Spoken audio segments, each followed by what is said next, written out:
Hello বন্ধুরা, কেমন আছো তোমরা? নিশ্চয়ই ভীষণ ভালো আছো, আমিও খুব ভালো আছি। আর আমার রান্নাঘরে তোমাদের সবাইকে স্বাগত। আর দেখো, চলে এসেছি আজকে একটা চমকদার রেসিপি নিয়ে। তো এই রেসিপিটা তোমরা দেখলে কিন্তু তোমাদের কিন্তু একদম খেতে ইচ্ছা করবে এবং অবশ্যই জিভে জল চলে আসা রেসিপি। তো এই ভিডিওটা স্কিপ না করে অবশ্যই কিন্তু পুরোপুরি দেখতে থাকো। এটার নাম দিয়েছি আমি বেগুন খাসি।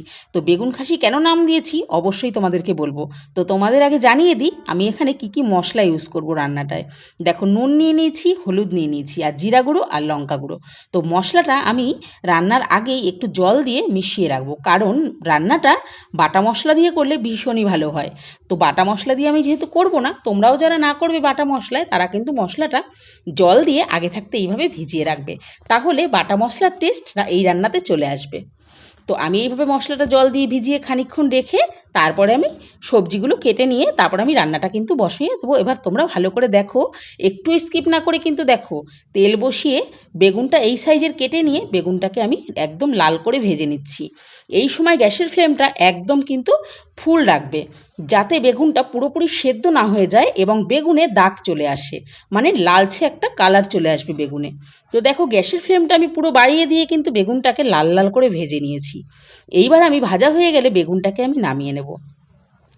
বেগুনটা নামানো হয়ে গেল। এইবার আমি ওই একই তেলে আমি দিয়ে দেব একটুখানি জিরে, আর দিয়ে দেবো একটা শুকনো লঙ্কা, আর দিয়ে দেবো তেজপাতা। ব্যাস, এবার ফোড়নটাকে একটু ভালো করে নাড়াচাড়া করে ভেজে নিয়ে দিয়ে দেব আলু কেটে রেখেছি সেটা। আলুটাকে এবার নুন আর হলুদ দিয়ে ভালো করে কিন্তু লাল করে ভেজে নেব আলুটা। অসাধারণ একটা রেসিপি বন্ধুরা, তোমরা কিন্তু অবশ্যই বাড়িতে ট্রাই করে খেয়ে দেখবে। অবশ্য না খেলে কিন্তু এই স্বাদটা অনুভব করতে পারবে না। তো তোমাদের রিকোয়েস্ট করব এইভাবে তোমরা একবার অবশ্যই বানিয়ে খাবে। তো দিয়ে দিলাম এর মধ্যে টমেটো কুচি। টমেটো কুচিগুলো নরম হওয়া পর্যন্ত অপেক্ষা করতে থাকবো। টমেটো কুচি আমার নরম হয়ে গেছে। এবার এখানে দিয়ে দিলাম 1 চামচ আদা বাটা, আর দিয়ে দেবো যে মশলাটা আমি জল দিয়ে ভিজিয়ে রেখেছিলাম। তো সেই মশলাটা দিয়ে এবার ভালো করে কষতে থাকবো, ভালো করে মশলাটা কষাতে থাকবো। তো বন্ধুরা, কারা আমার চ্যানেলে নতুন ভিডিও দেখছো তারা কিন্তু অবশ্যই চ্যানেলটিকে সাবস্ক্রাইব করে পাশে থাকার চেষ্টা করো এরকম নিত্য নতুন রেসিপি পাওয়ার জন্য। আর অবশ্যই ভালো লাগলে লাইক কমেন্ট করো আর তোমার বন্ধুদের সঙ্গে শেয়ার করে দিও। দেখো, মশলাটা কিন্তু আমার প্রায় হয়েই এসেছে। এবার আমি জল অ্যাড করে দেবো। এখানে আমি 1 কাপ জল প্রথমে দিয়ে দিচ্ছি, আর একটু জল আমি দিয়ে দেবো, কারণ বেগুন যখন আমি দেবো বেগুনে কিন্তু অনেকটা জল টেনে নেবে। তো বন্ধুরা, জল খুবই কম লাগবে, জলটা তোমরা আন্দাজ করেই দেবে। এখানে আমি বড় কাপের 1 কাপ দিয়ে দিয়েছি, আর বড় কাপের হাফ কাপ মানে 1.5 কাপ টোটাল জল দিলাম। এবার আমি ফুটে ওঠা পর্যন্ত অপেক্ষা করব। তো বন্ধুরা, এইটার আমি বেগুন খাসি নাম দিয়েছি কেন এবার তোমাদেরকে একটু বলি। না, এখানে কিন্তু খাসির মাংস টাংস কিছুই আমি দেবো না। তো এখানে খাসির মাংস না দিয়েও খাসির মাংসর টেস্টে আমরা রেসিপিটা কিন্তু খাবো। তো খাসির মাংস যদি তোমার থাকে পাশে, আমি গ্যারেন্টি দিয়ে বলছি তুমি খাসির মাংস ফেলে বেগুনের এই রেসিপিটা খাবে। কথা দিলাম, বানিয়ে একবার খেয়ে দেখতেই হবে। তো দিয়ে দিয়েছি ভাজা বেগুন।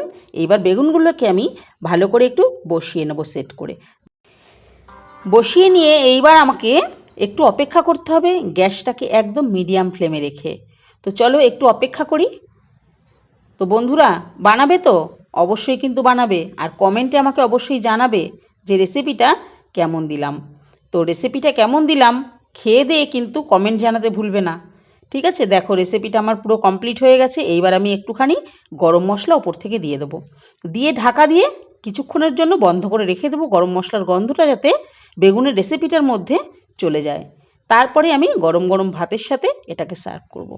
তো একবার যদি না খাও রেসিপিটা অনুভব করতে পারবে না, খালি রান্না দেখেই যেতে হবে, করে বাড়িতে কিন্তু অবশ্যই খেতে হবে, তাহলে বোঝা যাবে যে হ্যাঁ আমি ঠিক বলছি। তো খেয়ে দিয়ে কমেন্ট করবে বন্ধুরা, কমেন্ট করতে কিন্তু ভুলবে না, তোমাদের কমেন্ট কিন্তু আমাকে রান্না করতে বিশাল উৎসাহ দেয়। কমেন্টে অবশ্যই জানাবে ভিডিওটা তোমরা কে কোথা থেকে দেখলে। ঠিক আছে, এটা কিন্তু জানাতে ভুলো না, আমি অবশ্যই জানতে চাই আমার ভিডিও কোথায় কোথায় যাচ্ছে। তো তোমরা কিন্তু অবশ্যই জানাবে। আর ভিডিওটা ভালো লাগলে তোমার নিজের যারা আপনজন আছে, তোমার বন্ধুবান্ধব আছে, যাদেরকে তুমি এই রেসিপিটা খাওয়াতে চাও, তো তাদেরকে অবশ্যই ভিডিওটি শেয়ার করে দিয়ে আমাকে একটু আরও উৎসাহ করো ভিডিও করতে।